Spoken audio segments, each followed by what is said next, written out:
Koe lotu whakaaho ki a whakaloto lahi ma whakatua me lia me he wholofola. Ka veinga, si hova pe ai makatuu.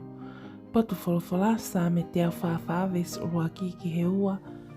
Malo mo si hova, ko hoku makatuu. Aia oku ne ako ki he whepaki, ai uru nima o oku, mo hoku louhi inima ki he tau.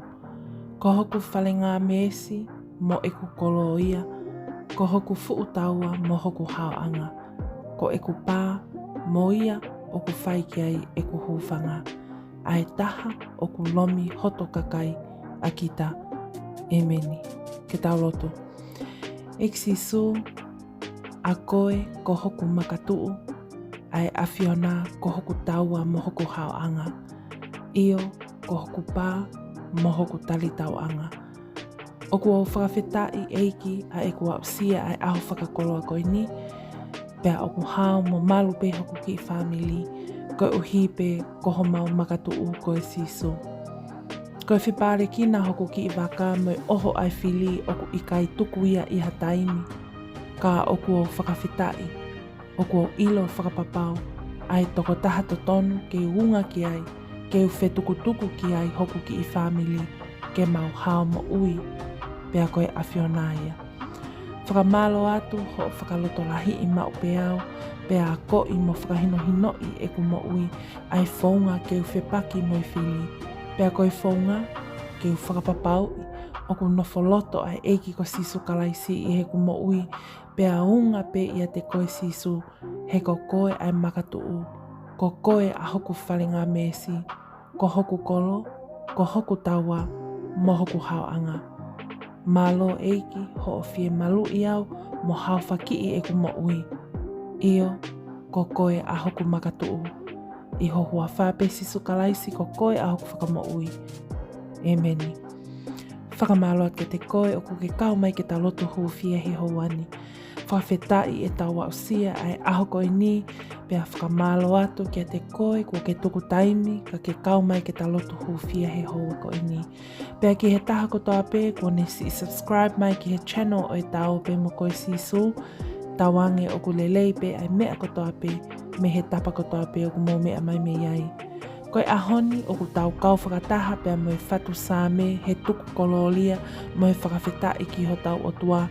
Koe uhi ko e ne hoko ko ho tau makatuu, ko ho tau whalinga meesi, ko e taua, ko e haoanga, pea mo e pā ki he e tau mo ui.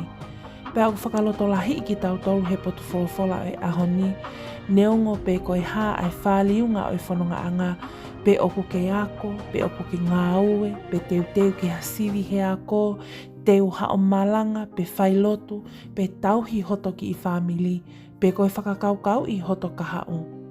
Oku tau ilo he ahoni, oku iai ai toko taha totonu, ke tau hola ki ai, pea ke tau wō o malu ai, ka e tofa pea whakawhaingofua, ai mea kotoa pe maa ki taua. Pea koe uki a maa ki tau tolu he ahoni, si i kau ngā tau pe mo koe sisu, oku i kai ke to iai ha makatuu ia tene tuu o i kai ngaue, ka ko sisu pe. Ko sisu pe tene iho tawhaaki me he hopo ai la a ki he ne tō, tene tuu koe taua he aho kotoa pe, ke ta hao me he ohofi ki tau tolu e whili. Koe toe pe ni ki taua ke ta tali pea ke ta whakaawa ho taloto ke ne nofo ia i he etamo ui.